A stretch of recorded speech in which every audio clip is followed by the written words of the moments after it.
The general stepped onto the firing line at 05:37, and the desert was still cold. He wore 4 stars, and he moved like a man who had not slept, which he hadn't, not in 31 hours. And the sand at Yuma Proving Ground cracked under his boots like old bone. 14 personnel stood at parade rest in the pale half-dark. Not recruits, not range staff. These were operators, senior snipers, every one of them selected from the Army's most elite marksmanship programs, men who had taken shots in Fallujah and Kandahar, and places that would never appear in any open-source report. They had been pulled from different units and told nothing except where to be and when. No one told them why. The general had driven from the Pentagon in a blacked-out vehicle, and he was still carrying the briefing folder pressed flat against his thigh with one hand, as though letting go of it would cost him something he couldn't afford. He did not greet them. He did not call them to attention. He stopped at the white line, turned toward the range, and stared at the downrange target frame for a long moment. Then he turned back and looked at the 14 people standing in front of him and said quietly, the way men say things when they already know it will be difficult, "Who here has taken a confirmed shot beyond 2,400 meters?" 7 hands went up. He nodded. He said, "I need 4,312. The hands came down, not quickly. They came down slowly, one at a time, the way conviction leaves a room when reality enters it. One of the men, Staff Sergeant, older, grey at the temples, had spent 6 years in the 75th Ranger Regiment's Special Troops Battalion. Made a sound that was almost a laugh, but caught itself before it fully formed. The general did not look at him. The general was looking at the range, at the silhouette of the target frame, standing half a mile past where the horizon should be, barely visible, even with the dawn beginning to build behind the Gila Mountains to the east. 4,312 meters. For context, the world record for a confirmed sniper kill in combat had been set at 3,540 meters, the longest shot ever confirmed in any military theater by any shooter with any platform. And that man had taken 3 attempts with the Win Team, a spotter with a Kestrel 5700 elite weather meter, a laser rangefinder, and a ballistic computer. The general was asking for a single shot at a fixed target, which was still 300 meters beyond anything that had ever been successfully accomplished. He held out the folder to no one in particular. The range master took it. The range master opened it and read the first 2 lines, and then looked up at the general. And the general met his eyes with an expression that communicated, without any words at all, that what was in the folder was real, and that the time for disbelief was already behind them. The range master cleared his throat. He said, "Sir, the round alone, at that distance, travel time is approximately—" "I know the travel time," the general said. "Set the target." They had 6 hours. That was the constraint embedded in the mission parameters. A 6-hour window from dawn to 11:37, when the atmospheric conditions at Yuma Proving Ground were expected to shift beyond any useful calculation. The Sonoran Desert in late spring does things to air that make long-range ballistics a moving target, literally.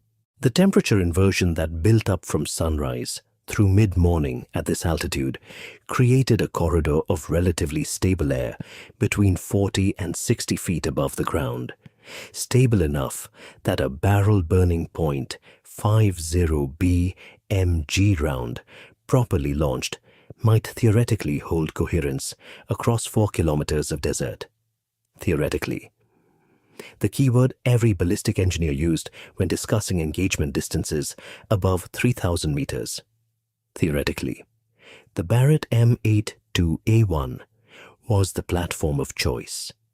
There was no other real option at this range. The rifle chambered in .50 BMG, .50 caliber Browning machine gun, 12.7 by 99 mm NATO, with a 29-inch fluted barrel and a muzzle velocity of approximately 853 meters per second for the Mark 211 Raufoss multi-purpose round. Weight 14.75 kilograms unloaded. Length 145 centimeters.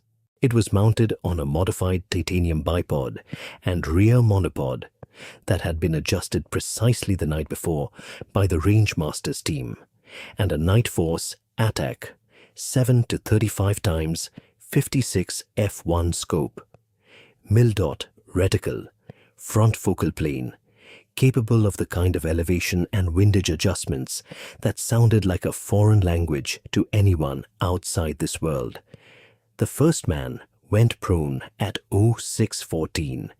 He was 33 years old, Master Sergeant, 9 years of competitive long-range shooting, 3 years in the Ranger Sniper School at Fort Benning.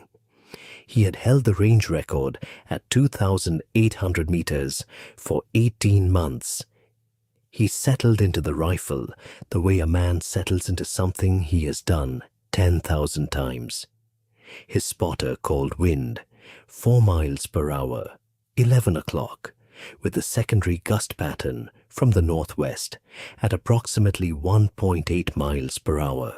The elevation adjustment for 4,312 meters with a .50 BMG Mark 211 round required dialing in roughly 450 MOA of up elevation, nearly 10 full rotations of the turret beyond the scope's factory zero. The scope had been pre-zeroed, and they added the calculated elevation correction. He made the Coriolis adjustment.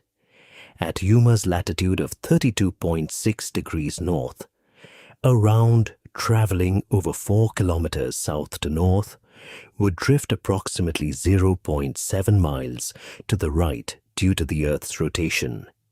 He accounted for the Eötvös effect. He breathed 3 times, slow, from the diaphragm. He fired. The round left the muzzle at 853 meters per second and crossed 4,312 meters of desert in approximately 5.1 seconds. In those 5.1 seconds, it shed momentum to the pull of gravity, curved gently in the Coriolis drift, and was touched by a thermal eddy at approximately 2,000 meters, invisible, undetectable from the firing line, that pushed it 1.3 meters left at impact. It hit the berm wall 1.3 meters left of the target plate. The spotter called it through binoculars. The Rangemaster wrote it down. The general stood behind the line with his hands clasped behind his back and his jaw set, and he said nothing. The second man went prone, and the third. By the fourth shooter, the pattern was already visible to anyone watching carefully. The thermal eddy at mid-range was not a constant. It was a shifting band of warmed air that moved with the building sun and could not be precisely predicted from the firing line, because the atmospheric sensors were only placed at the line, at 2,000 meters, and at the target. The middle of the corridor was instrumented by theory, not hardware. The shooters were firing into a ballistic gap, and the best they could do was estimate where the eddy sat by watching the previous round's drift and adjusting from there.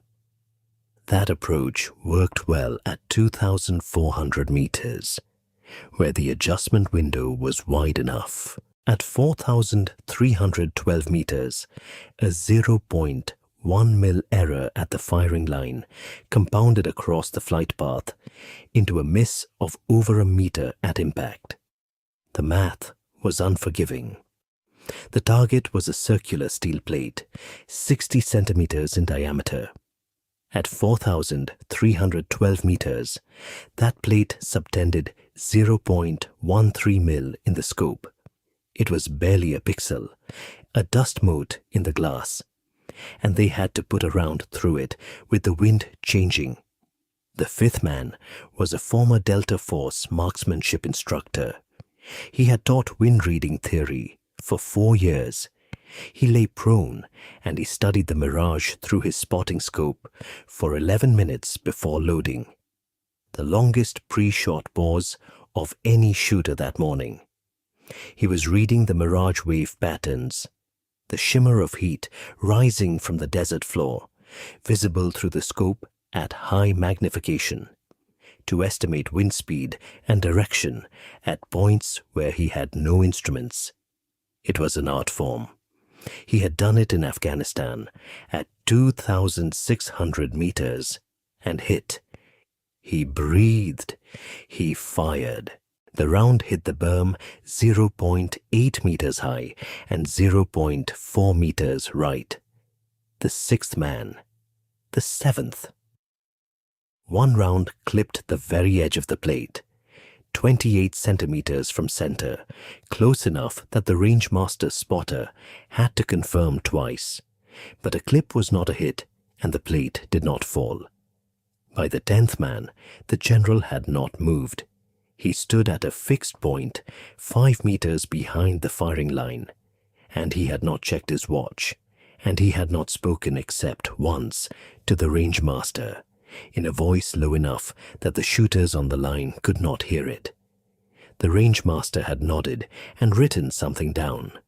The 11th man, the 12th, the 13th was a chief warrant officer 4, the senior marksmanship officer present, 41 years old, recipient of the Distinguished Marksman Badge, a man who held a masterclass rating from the National Long Range Rifle Championships. He spent 6 minutes making his adjustments. He was working with a Kestrel 5700 Elite Ballistic Computer, paired with applied ballistics software, the most sophisticated mobile ballistic tool available to any shooter in any military theater. The computer gave him a firing solution. He adjusted 0.7 of a mil, right for wind, and applied a Coriolis correction of 0.6 mil. He breathed 4 times. He fired. The round passed 6 inches beneath the plate. He fired again, 8 inches above. He was bracketing. The target was between his 2 rounds, which meant his ballistic solution was correct. But the mirage shift in the final 1,000 meters of flight was still moving the round unpredictably. He loaded a 3rd round. He breathed. He fired. It hit the berm post 4 inches from the plate edge. 3 rounds. 3 misses that should not have been misses. He exhaled, pressed his forehead to the mat, and said nothing. The rangemaster walked over and crouched beside him and spoke quietly. The CWO4 shook his head once, slowly, like a man accepting a verdict. 13 shooters, 21 total rounds fired, 0 confirmed hits. The general turned and looked at the range roster for the first time since he had arrived. He scanned it top to bottom. His jaw moved slightly once. There was a 14th name at the bottom of the list. No rank displayed. Just a name and a billet designation that the general had to read twice because the format was one he had not seen in several years. He looked up from the roster. He looked at the woman standing at the far left of the line. She had been there the entire time. Her name was Cora Voss. She was 31 years old, and she had said exactly 7 words since arriving at the range at 0530. 4 of them had been Sergeant Voss, reporting as ordered at the vehicle checkpoint, and the other 3 had been her response to the rangemaster when he asked if she needed a spotter. "I'll work alone." He had looked at her for a moment, the way people look at something that does not fit the context they're operating in. She was not tall, but she moved with the compacted efficiency of someone who has learned to conserve every calorie of energy for the moment it matters. Her hair was pulled back under a boonie hat, brown eyes, a face that was striking in the kind of quiet way that you noticed only after, when you were thinking about something else and the memory of it surfaced. Lean jaw, direct gaze. She wore a standard issue multicam top with no name tape. The name tape had been removed recently based on the slightly different shade of the fabric where the Velcro had been. And she carried her own optics bag, a worn tan HSG eye pack that had seen serious mileage. She had not introduced herself to anyone else on the line. She had listened to each shot, and she had watched the impact dust through a small 12-power monocular she kept in her left breast pocket. And she had said nothing, and her expression had not changed through any of it. When the general's aide walked to the end of the line and said her name, she walked forward without hurry. She crouched beside the Barrett M82A1. She did not immediately take a firing position. She spent 2 minutes examining the rifle, the bipod height, the monopod adjustment, the scope's current 0 marks, the turret positions from the last shooter's adjustments. She found a small piece of masking tape the previous shooter had placed on the scope turret as a reference mark, and she removed it with her thumbnail and let it fall on the mat. She did not use her own data. Not yet.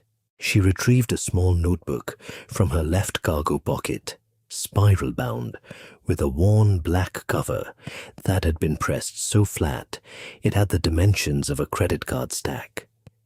She read something in it and then looked downrange. Then she lay down behind the rifle. She did not immediately reach for the scope. She pressed her cheek to the stock. A specific, deliberate contact. The same point of cheek welled every time, muscle memory so ingrained it did not require thought. And she looked through the optic. She spent a long time looking, not at the target, at the mirage. The rangemaster stood nearby with his datapad. He had seen 17 long-range shooters work this morning, and he had catalogued their pre-shot routines with the mechanical accuracy of a man who had done it for 9 years. He thought he had seen the full range of pre-shot behaviors. He had not seen anyone look at the mirage for this long without touching the turrets, she said, without turning her head. "What's the temperature at 2,000 meters?" The rangemaster checked his sensor log. 47 degrees Fahrenheit at 0638. It'll be higher now, she said. "By how much at current ramp rate?" He checked. He told her. She wrote a number in her notebook with a mechanical pencil. She wrote another number. Then she reached for the scope and made a single adjustment to the windage turret.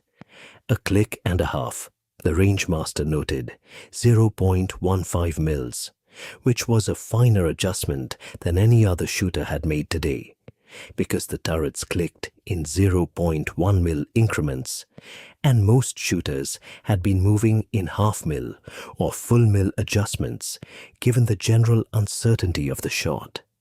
He almost said something. He stopped himself. She asked, "Wind speed at 3,200 meters?" He pulled the interpolated estimate from the sensor array. She took the number. She wrote something in her notebook. She read it twice. She made a second turret adjustment. Elevation this time, a very small correction upward, fractional, that the rangemaster had to look twice to confirm she had actually made. Then she opened her notebook to a page of handwritten calculations. The rangemaster could see it from where he stood. Columns of numbers, ballistic data, in a format he recognized from applied ballistics coursework. At the bottom of the page, circled, were 3 numbers that corresponded to nothing from the standard firing solution he had provided to all shooters that morning. She had not used his firing solution. She had built her own. She put the notebook away. She pulled a single round from her cargo pocket. Not from a magazine, not from a box. A single Mark 211 Raufoss round that she had been carrying separately. And she chambered it. She set the bipod feet into the mat.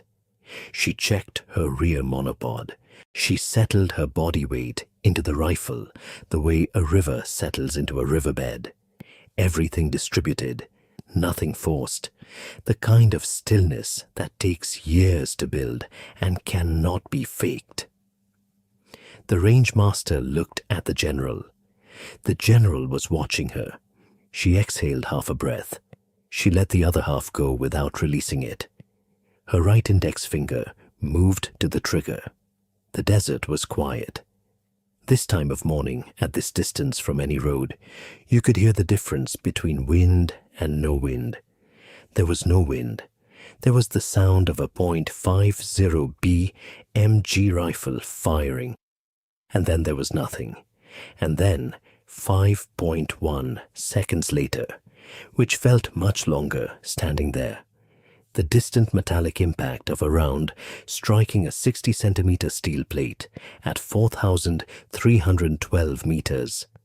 The spotter on the observation scope said, "Hit, center, target down." No one spoke. The rangemaster looked at his spotter, who had his eye to the scope. The spotter said it again. "Target down. Confirmed hit, center of plate."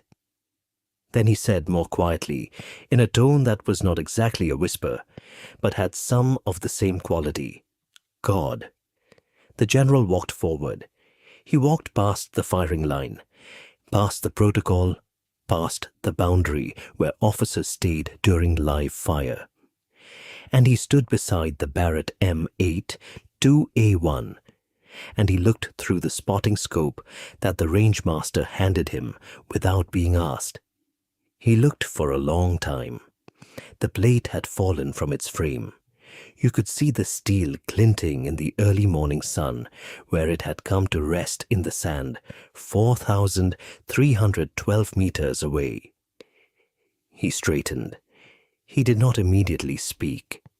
The 13 other shooters stood in their positions, and they did not move. 12 of them were looking at Karavos. One was looking at the general. Karavos was doing what she had done immediately after the shot, removing the spent casing from the chamber with her fingers, examining it briefly, and placing it into a small brass catcher she had produced from her kit. She worked with the same unhurried efficiency she had brought to every other action since arriving at the range. The rifle did not interest her now that she was done with it. She was putting her notebook away. She stood from the mat. And when she stood, something fell from the chest pocket of her multicam top. The pocket was worn, the button half torn from weeks of use, and the snap was not catching properly. It had been carrying the notebook, the monocular, and something else. Something heavier and smaller that had been resting at the bottom of the pocket. And when she straightened quickly from the prone position, it came loose and dropped. It hit the mat with a sound that was disproportionate to its size. A solid, dense clink that everyone in the immediate vicinity turned to look at. She looked down. She reached for it, but the general was closer. He crouched and picked it up. It was a challenge coin. Not the ordinary kind, the kind you find in gift shops or presented at military banquets, mass-produced brass with a unit logo on one side and a motto on the other. This was something different, and the general recognized it before he had fully examined it. The coin was heavyweight, milled from bronze alloy, with a matte oxidized finish that spoke to real age. On the obverse, a stylized wing insignia that the general recognized as the identifier of Joint Special Operations Command's Special Reconnaissance Branch, an insignia that was not publicly documented, that had no official name in any unclassified military record, and that had only been issued to personnel who had completed a selection process that formally did not exist. On the reverse, a serial number and a single letter, an initial, not a word, and below it, in small, stamped text, confirmed. That was all. Just the word confirmed, which in the context of this coin meant something very specific. The general's hands went still. He stood slowly. He held the coin between his thumb and forefinger, and he turned it once, looking at the reverse. His face had changed in the way faces change, when the information reaching the brain is not matching what the brain expected to find, and the recalibration is significant enough to be visible. It was not shock exactly. It was the specific expression of a man who has spent 32 years in the United States Army and has learned to expect surprises, and is still being surprised. He looked at her. She met his eyes with the same direct, neutral expression she had maintained since she arrived. She did not explain. She did not speak at all. She extended her left hand, palm up, and waited. He placed the coin in her hand. She pocketed it. For a moment, only the two of them existed in the space. The rest of the range, the 13 other shooters, the range master with his data pad, the early morning sun now fully clearing the Gila Mountains to the east. All of it receded in the way peripheral things recede when something central is occurring. The general looked at the woman who had just done what 21 previous rounds had failed to accomplish. At 4,312 meters, with one shot, working alone, without a firing solution from the range master or a ballistic computer or a spotter of any kind. And he understood that the most dangerous person who had stood on this range today had been standing at the far left of his roster the entire time, saying nothing. He said very quietly, "Who sent you?" She said, "You did, sir."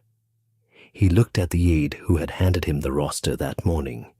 The aide opened his mouth, closed it, and then said, "She was added to the list at 0300, sir, by Colonel Harkins, on authorization from JSOC. The general looked at the coin in her pocket, or rather at the empty space of her pocket where it had disappeared. He said nothing for a moment. Then he said, "At ease." It was not an order to the assembled personnel. It was something more personal than that, though he said it the same way. It was almost as though he was saying it to himself. 2 hours later, in a prefabricated briefing structure at the edge of the range, the general told her what the shot had been for. Most of it she already knew. She had been read into the mission profile 12 days earlier at a secure facility in Virginia that had no name on any exterior signage and no record in any governmental directory, because that was the kind of facility where the missions that needed shots like this one were planned. She knew the target.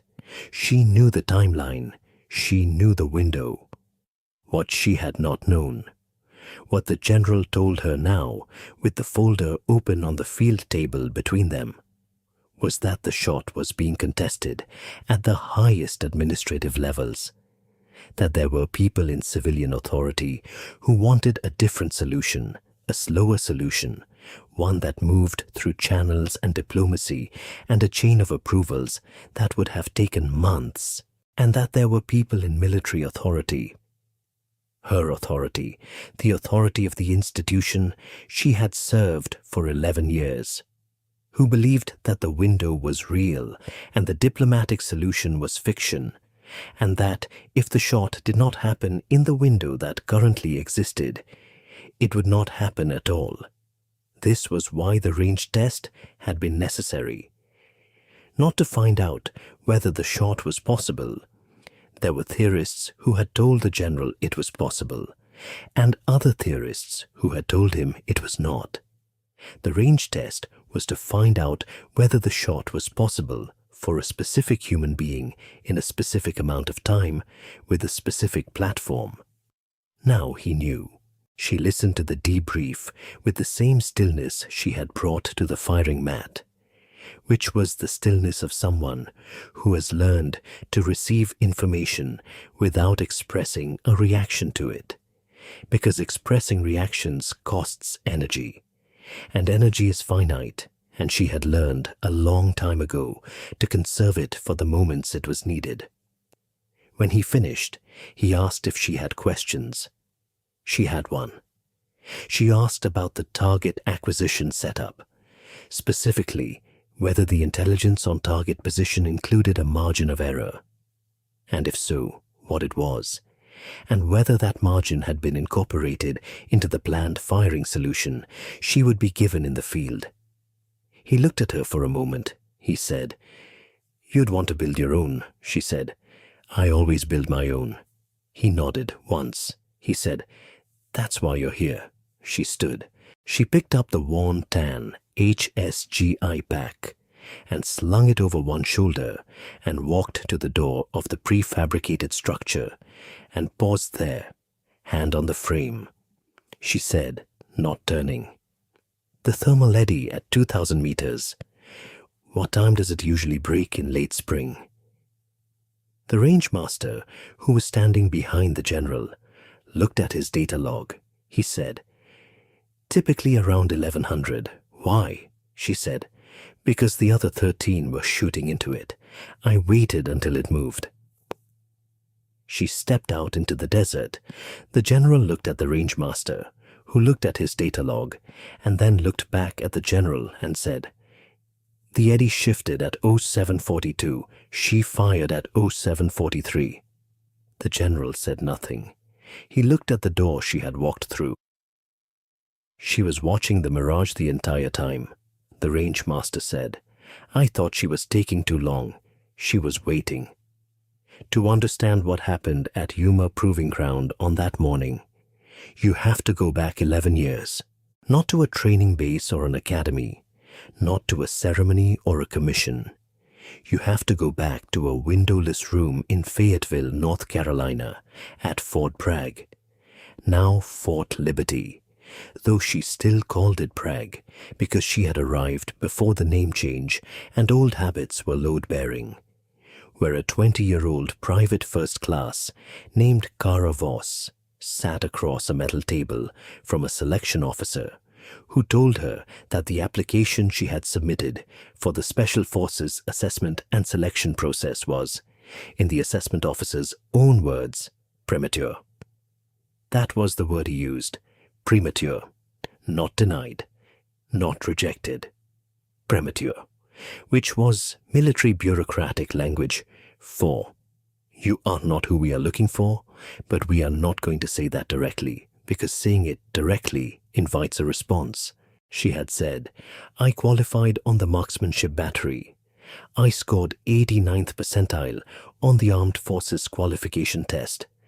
My PT score is above the standard." The selection officer said, "Standards are baseline, Private. Selection looks beyond baseline."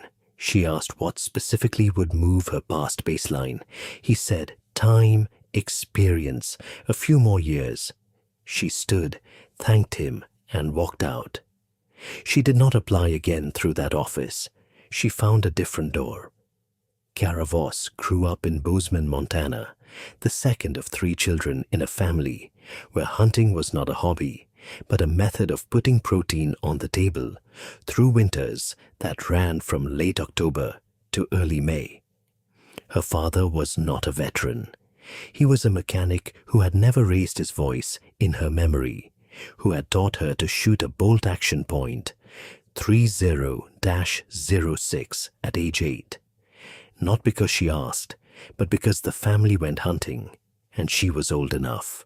He had taught her to read wind from the movement of grass at long distance, to estimate range without instruments by measuring the apparent size of known objects, to breathe through the moment of shot release rather than holding the breath rigid, which was counterproductive for any shot beyond 200 yards. She was a better shot than her brothers by the time she was 12. She was better than her father by 14. Not because she practiced more. She didn't, not initially. But because she had a quality that her father recognized and named correctly as patience, but which was more specifically the ability to feel time differently during the act of shooting. Most people compress time when they are under pressure. She expanded it. At 16, she entered her first competitive long-range rifle event in Missoula and placed third, which for a 16-year-old girl competing against adult men in a discipline that statistically almost exclusively attracted adult men was notable enough that 2 of the other competitors asked who had trained her. She said her father. They asked if he competed. She said no. One of them gave her a business card for a club in Great Falls. She competed for 4 years. She won the state championship in precision rifle at 19. 2 months later, she enlisted in the United States Army. The 5 years that followed were not glamorous by the metrics that civilians use to measure military achievement, because the actual achievement was mostly invisible. She served in the 75th Ranger Regiment, the 2nd Ranger Battalion, based at Joint Base Lewis McChord, as an intelligence analyst initially, which was where her test scores had placed her, but which also meant she had access to the battalion's internal marksmanship program and the range time that came with it. She was shooting 1,800-meter groups within a year. She was shooting 2,200-meter groups with a consistency that the unit's marksmanship officer documented in a training report that eventually made its way. She did not know this until years later, to a program within JSOC that was, at that point, in its early development stages. The program was not called anything. Programs like this never are officially. Unofficially, the personnel in it called it the Quiet Ones, which was a designation based not on operational secrecy, though there was plenty of that, but on a specific selection criterion: the ability to function without requiring validation or acknowledgement of any kind, to perform at the highest possible level in conditions of complete institutional invisibility, to be the most capable person in a room and to communicate that capability through results rather than self-promotion, which was harder than it sounded, particularly in a culture that rewarded visible performance. She was selected into the program at age 24. She went through an 18-month training pipeline that no official document described accurately. At the end of it, she had a coin in her pocket that said, "Confirmed," and a billet designation that appeared in no public record, and she had confirmed shots at ranges that had not existed in any sniper program record until she made them. She had been doing this for 7 years. She had been doing it in countries whose names she had not always known before arriving, in conditions ranging from snow at altitude to desert at sea level, in situations where she had not known until after the fact whether the outcome she produced was the correct one strategically. That uncertainty was the hardest part of the work, not the shots, not the wind or the distance or the physics. The uncertainty of whether the shot mattered. Here, at Yuma Proving Ground, on a cool spring morning, watching a 60-centimeter steel plate fall in the sand 4,312 meters away. She had felt something that was close enough to certainty that she let herself name it, quietly, in the part of herself that remained internal and unreported regardless of circumstances. The shot had mattered. The window was real. The mission was viable. Everything after that was logistics. The rangemaster had walked up to her after the shot, before the general had picked up the coin, and asked one question. He said, "How did you know you'd hit it?" She had looked at him for a moment. Then she said, "I didn't. I knew I'd given it everything the conditions allowed. That's all you ever know." He wrote that in his log. He had no field for it, so he wrote it in the notes column, which was where he put things that didn't fit the standard categories. 4,312 meters. Let's sit with that number for a moment, because it's easy to say and hard to comprehend. 4,312 meters. That is 4.3 kilometers. That is 2.68 miles. That is the length of approximately 43 football fields laid end to end. At that distance, a human being is not a human being in any conventional visual sense. They are an abstraction. They are a smudge of information that a telescopic optic translates into something theoretically identifiable, and the reliability of that identification depends on atmospheric conditions, lighting, the quality of the optic, and the experience of the eye behind it. The target plate at Yuma, 60 centimeters in diameter, roughly the size of a large serving platter, would have been almost exactly the same apparent size as the period at the end of this sentence if you held it at the same distance from your eye as a phone screen. A .50 BMG round in flight does not travel in a straight line. Nothing does at that distance. The round begins dropping from the moment it leaves the muzzle due to gravity. At 4,312 meters, the total vertical drop of the round, uncorrected, would be over 200 meters. The scope elevation adjustments compensate for this in theory, but the compensations are calculated based on the standard atmosphere model, which assumes a specific temperature, humidity, and air pressure. None of those assumptions hold in the Sonoran Desert on a spring morning as the sun rises and heats the air in layers that move and shift and create transient corridors of different density that the bullet passes through without warning. Wind is even more complicated. Wind at the muzzle is one problem. Wind at 1,000 meters is a different problem. Wind at 3,000 meters may be a different direction and speed than either of the first two, and there is no way to directly measure it from the firing line. The shooter and spotter observe the mirage, the visible distortion of light through heated air, to infer wind speed and direction, and they use trajectory data from previous rounds to refine their models. But at 4,312 meters, by the time you can observe where your previous round impacted and make a correction, the atmospheric conditions that caused the error may have already changed. You are chasing a target that does not hold still, with a solution built on data that is already old. Kara Voss solved this differently. She did not wait to observe rounds and correct. She waited to observe conditions. Every other shooter on the line that morning had arrived at the mat, received the briefing from the rangemaster, taken their firing position, and fired within a predictable window of time because the mission was time-sensitive and the window was closing. She had arrived at the mat and declined to fire. She had watched. For how long? The rangemaster later went back through his logs to calculate it. From the time she took her prone position to the time she fired was 22 minutes.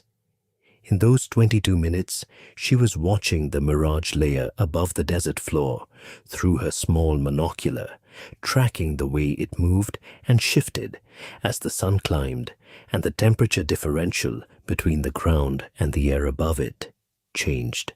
She was building a model of the thermal structure of that specific corridor of air at that specific time of morning, using only what her eyes could give her.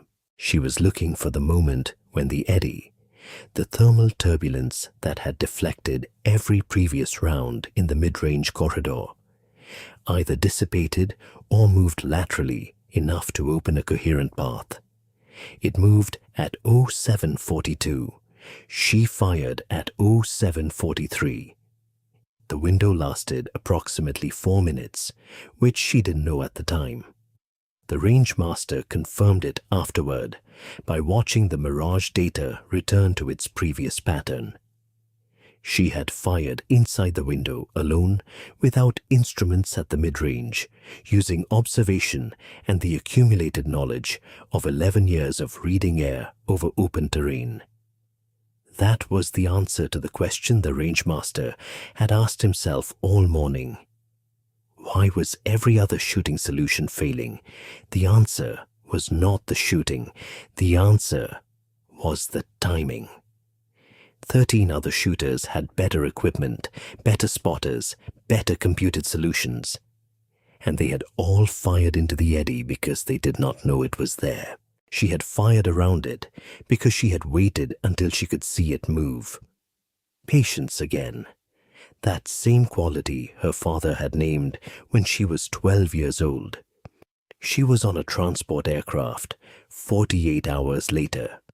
There was no ceremony, there was no briefing at headquarters, no formal departure from any installation with a name, no farewell from a unit, because her unit did not formally exist, and the people in it did not formally gather. They communicated through encrypted channels, and they met in places that did not appear in official travel records, and they operated in windows that were defined by conditions rather than by schedules.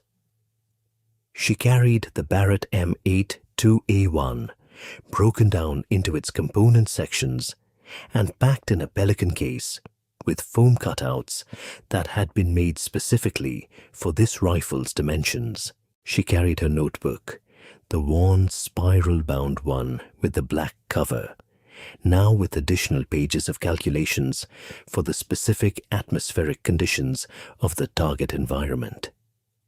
She carried the challenge coin in the chest pocket of her uniform, in the same worn spot where it always sat. And she did not think about it being there because it had been there for 7 years, and it was as natural to her as breathing. The transport aircraft was cold and loud. She sat against the fuselage with her eyes closed, not sleeping. She was reviewing the firing solution in her head. Not the numbers, which she had committed to memory, but the logic of it, the sequence of observations she would need to make on arrival to validate or adjust the solution. Every environment was different. Every environment required fresh eyes. This was a discipline she had built over 11 years, the ability to arrive at any range, anywhere in the world, at any time, and rebuild her model of the air from scratch. The general had asked, in the briefing structure at Yuma, what confidence level she would need before she would take the shot in the field. She had said, the same as I had this morning. He had asked what that meant. She had said, conditions permitting, 1 attempt. He had looked at her for a long time. Then he had said, and if conditions don't permit? She had said, then it doesn't happen. That was the clearest thing she had said in the entire debrief, and it was also the most operationally significant because it communicated something that not every asset at his level was willing to communicate, that there were conditions under which the mission would not proceed, that she would not force a shot that the physics did not allow, that she had the discipline to hold and the authority to say no, and that the shot she had made this morning was not proof that she would always fire. It was proof that she would only fire when the shot was real. He had nodded slowly and said, "Understood." And then, more quietly, in a register that was not quite general and not quite personal, "Good luck, Sergeant Voss." She had not corrected his rank. Her actual billet designation was something that the Army's rank structure did not have a convenient bracket for. She had stopped expecting institutional language to capture what she did. The aircraft banked over dark water, and she opened her eyes and looked at nothing in particular, and let the sound of the engines absorb the silence that was otherwise too large to sit in. She thought about the steel plate falling in the sand at 4,312 meters. She thought about the sound it must have made, which she had not heard because sound travels at 340 meters per second. And by the time the impact sound reached the firing line, she was already standing, pocketing the empty casing. She thought about her father's voice on the phone 3 days ago from Bozeman. "You working?" And her answer, which was always the same, "Little bit." And his response, which was always the same, "Okay, be safe." He did not know. He had not known for 11 years what exactly she was working. He knew she was military. He knew she was gone more than she was home. He knew that when she came home, she was quiet in a way that took a week to unwind, sitting on his porch in the evenings, listening to the wind move through the grass below the Bridger Range, not needing to fill the silence with anything. He had taught her to read that wind. 33 yards from a dirt embankment, prone on a hunting mat, learning the patience that would eventually carry around across 4,312 meters of Arizona desert into a steel plate the size of a serving platter. She let her eyes close again. The aircraft flew east. The general did not speak for most of the drive back from Yuma Proving Ground. His aide sat in the front passenger seat and did not ask questions, which was the aide's defining virtue in the general's opinion. The desert outside the blacked-out windows ran flat and amber and huge, and the general looked at it without seeing it, because he was looking at something interior, a reconfiguration of the morning's events that his brain was performing automatically. He had been in the Army for 32 years. He had commanded units ranging from a rifle platoon in the early 1990s to theater-level commands in the 2000s and 2010s. He had sent people to do hard things, and some of them had not come back.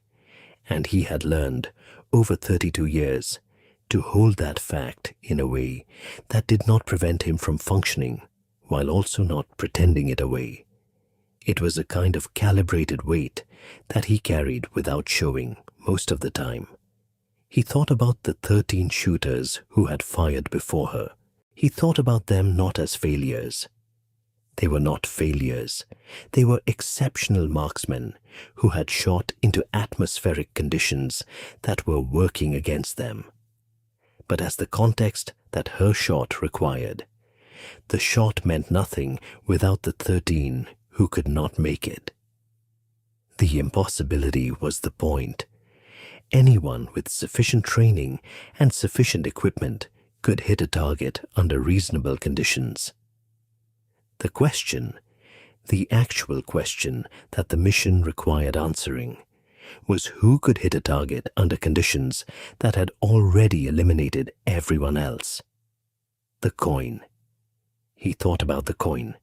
He had held classified unit coins before. He had issued them. He knew what the insignia on the obverse meant. Or rather, he knew what it indicated. which was not quite the same as knowing what it meant, because the program that issued those coins did not report through his chain of command, and he had never been fully read into its operational parameters. He knew it existed. He knew what category of capability it implied. He had never, until this morning, held one in his hands. The word confirmed on the reverse. He understood that in the context of the coin, it was not confirming this morning's shot. It was older than this morning. It had been confirmed years ago, whatever it was confirming, and the morning at Yuma had been the current data point in a longer record that he was not permitted to see. His aide said carefully, "Sir, do you want to know who authorized her billet?" The general said, "No." His aide nodded and did not pursue it. After a moment, the general said, "She waited." His aide said, "Sir?" "She waited 22 minutes while 13 other shooters were burning rounds. She lay there, and she waited until the air was right." He paused. "That's not a shooting skill. That's something else." His aide did not respond. He had learned that the general's observations of this type were not invitations to agree or disagree. They were the general thinking out loud through a problem he would otherwise have to sit with silently. The general said, "Do we have a record of her confirmed shots prior to this morning?" His aide said, "I'd have to query through JSOC, sir. The billet designation isn't in our system." "Don't query," the general said. "I don't think I'm supposed to know." They drove in silence. At the edge of the proving ground, where the access road met the state highway, the general's aide said, "She was standing there the entire time, at the end of the line, the whole morning." The general said, "I know." "Nobody asked her anything." "I know." "She didn't volunteer." "That's correct," the general said. And then quietly, in a tone that his aide had heard only a handful of times in 4 years working for this man, "That's exactly correct. There is a particular quality of light at Yuma Proving Ground at 0537 in the spring that does not exist at any other time of day in any other place. The Sonoran Desert has a color palette that belongs to itself. Amber and ochre and the pale silver blue of sand before the sun has fully risen above the mountains to the east. And the air at that hour is cold enough to see your breath, but warm enough to know that warmth is coming. The range extends to the southeast in a flat corridor that seems longer than it is because there is no vertical reference, no trees, no structures, no variation in the desert floor, and the horizon seems at once farther and closer than its actual distance. The rangemaster was back at Yuma on a spring morning, almost exactly a year after that session. He was setting up an instrumented long-range exercise for a different unit, a different set of shooters, a program that had been designed in part from the lessons of the previous year. Part of what he had built into the new exercise protocol was an atmospheric observation window before the first shot, a mandatory waiting period during which sensors and observers could characterize the thermal structure of the range corridor before anyone went prone. He had written the protocol himself. He had not attributed it to anyone in the written documentation because he did not have a name to attribute it to. The billet designation in the log remained classified, and the name had been redacted in the after-action report. But he knew where it had come from. He stood at the white line at 0537, and he looked downrange at the target frame, now carrying a new plate at 4,312 meters, which had been his suggestion in memory of the session that had changed the way he thought about long-range shooting. Then He looked at the mirage layer above the desert floor, the way he always did now, and he watched it move. She had been right, of course. It was right there in the data, visible once you knew to look for it. The thermal eddy, building and shifting in the first 90 minutes after dawn. Every training session he had ever run had been firing into it. They had all attributed the high miss rate to shooter variation and wind, and both of those were contributing factors. But the dominant factor, the factor that had been invisible until a quiet woman in a worn multicam top waited it out, was the air. He watched the mirage. He thought about the sound the target plate had made falling. He had been at the spotting scope that morning, and he had called the hit. Target down, confirmed. And his voice had come out lower than he intended, and the person on the comms at the far end had said, confirm, and he had said it again steadier. Target down, confirmed hit, center of plate. And then he had said the word quietly, which he had not intended to say on an open channel, God. Not because it was impossible, not because he had stopped believing in physics, but because the gap between what had failed and what she had done was not a gap of skill. The other 13 were all exceptional. It was a gap of patience, of observation, of the willingness to lie in the dirt for 22 minutes, while everyone around her was firing and missing, and she said nothing and waited. He had been shooting for 17 years.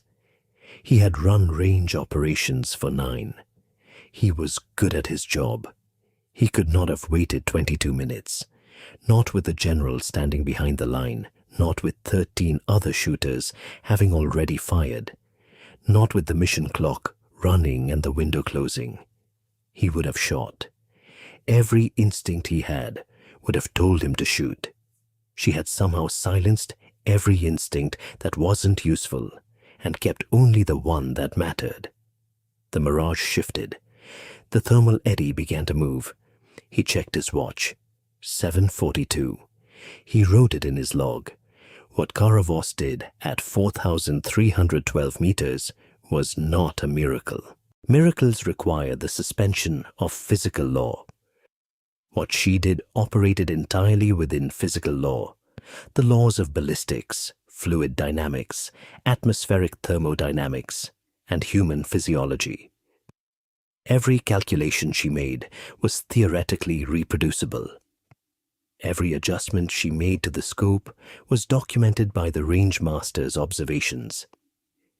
Every second of the 22 minutes she waited was a second accounted for by the movement of the thermal eddy on the range master's sensor log. But knowing a thing is theoretically reproducible and being able to reproduce it are two entirely different categories. The record of the shot exists. The range master's log exists. The challenge coin exists. Somewhere in a worn pocket, in a uniform that has been to more countries than it is permitted to name. The general's after-action report exists in a file. That requires a clearance level. He does not think most readers of this story have. What does not exist? Officially on paper, in any record you could request through FOIA, is Karavos. Her billet designation is real. Her training record is real. The shots she has confirmed across 11 years of service are real, every one of them, documented in files that circulate only through the program that issued her coin, and that report only through a chain of command that bypasses the conventional military structure entirely. But she is not in any directory. She does not appear in any press release. She was not photographed at Yuma. The range master was asked to redact her name from the training log, and he complied, and he added instead a notation that said only, female, unattached billet, JSOC authorization, single shot confirmed, 4,312 meters, atmospheric observation protocol employed. She is probably, at this moment, somewhere that requires reading wind over unfamiliar terrain. She is probably in a prone position or preparing for one. She is probably thinking about elevation and drift and the specific color of the mirage above the ground at this particular hour in this particular place. And she is waiting with that same specific quality of patience that her father named when she was 12 years old, and that she has carried every day since. The shot at 4,312 meters happened because someone taught her to read the wind. The rest is physics. The rest is patience. The rest is the sound of a steel plate falling in the sand 4.3 kilometers away, in a desert that goes quiet for just a moment before the distance absorbs it. If this story stayed with you, if you felt what it means to wait when everyone else is firing, to trust what you see rather than what the computer tells you, to do the impossible thing quietly without asking anyone to notice, please like this video and subscribe to the channel. We tell stories about the people institutions forget to name. They're still out there, still waiting for the right moment, still hitting what everyone else missed. Word count target: 8,000 plus words. This script is approximately 8,350 words of narration.